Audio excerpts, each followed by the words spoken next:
Alrighty, today I will be showing you how to put short strokes on your AAP bolt, and also this thing to show you how to work on it. First things first, you gotta take out these screws that are holding the bolt in.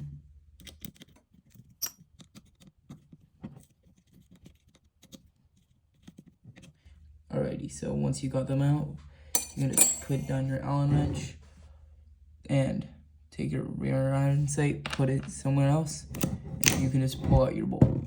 And mine is the CTM Tech Advanced Bolt version 2 with the switch. I did mess up my switch, but it does still work. So as you can see, no short strokes.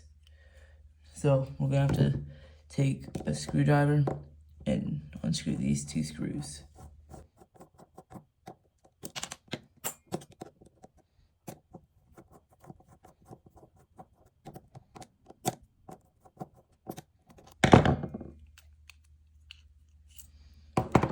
Alrighty, so I've taken out the screw and also the nozzle block with its spring, which again you can just put to the side.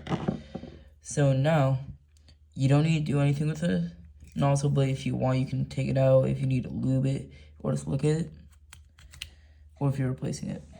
But now for the short strokes, I recommend taking out the spring, then bring it up the guide rod. So I'm going to be using actually 4 short strokes, but I recommend not because I have some 3D printed rubber ones. These are stainless steel. They're from Calico, I believe. Then we have my 3D printed ones, which if I'm able to submit a link, I will. If I'm not, I'll just tell you where I got them. You see it, push home. Make sure they're lined up with the guide rod, then put it into your gun. And if you are 3D printing with TPU, I recommend, if your printer's not the best quality, and anyways I'd recommend this, lubricate your gun. That's why mine looks so shiny, because I lubricated it. Now you just gotta take your nozzle block again, oh yeah, and make sure you put the spring back on. So put this spring aligned on there.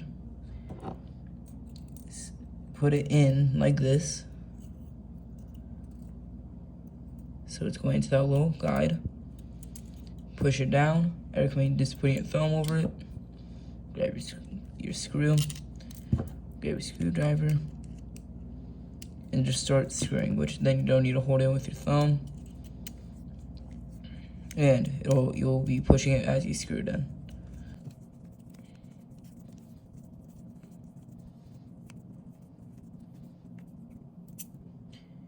Yeah, please try to not strip your screws, because if you do, then you won't be able to get them out unless you do some really weird methods, which I recommend not doing.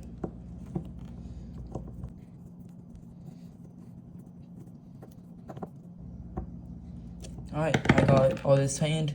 Make sure that your nozzles are turning and that your spring is pushing. So now we gotta take our gun again. We'll bring up the upper. And I recommend actually doing this when you take it out. I just normally don't. Put it in. You close it down. Grab your rear iron sight again. And put the 2 screws back, which I am gonna use my stand because I hate having to hold it, which by the way I do recommend if you have a 3D printer printing one of these. And I may open a shop to sell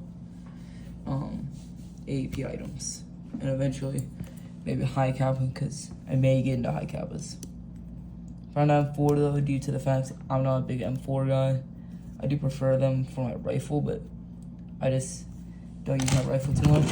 But as you can see, it's super short. But make sure that your nozzle does go out of its air seal like that.